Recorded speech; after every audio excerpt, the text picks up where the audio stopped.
Je vais vous répondre sur la base d'un panorama international publié en octobre 2016 par le Conseil d'orientation des retraites. Comment fonctionne un système de retraite dans les pays développés? Un système de retraite peut être caractérisé comme un édifice à 4 niveaux, même s'il est possible que certains de ces niveaux ne soient pas occupés dans tous les pays. Tout d'abord, il y a le niveau des retraites dites planchers, comme le minimum vieillesse en France.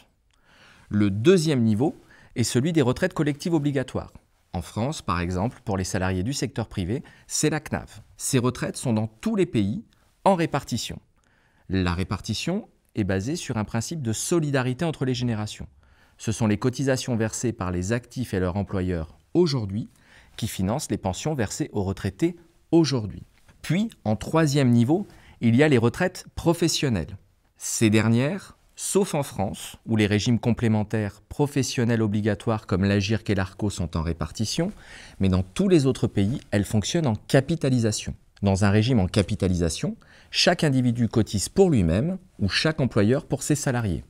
Les cotisations sont placées sur des supports d'investissement qui produisent des rendements.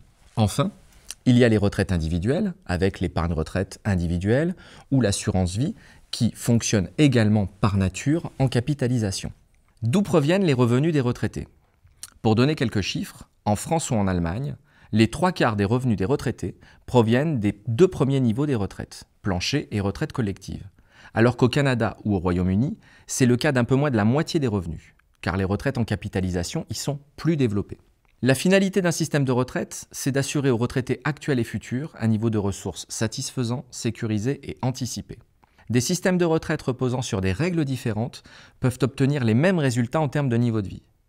Ainsi, un pays comme le nôtre, qui repose majoritairement sur un modèle public et collectif, en comparaison d'un pays comme le Canada, qui repose sur un modèle mixte, public et privé, permettent tous les deux, aux plus de 65 ans, d'avoir un niveau de vie proche de celui des actifs.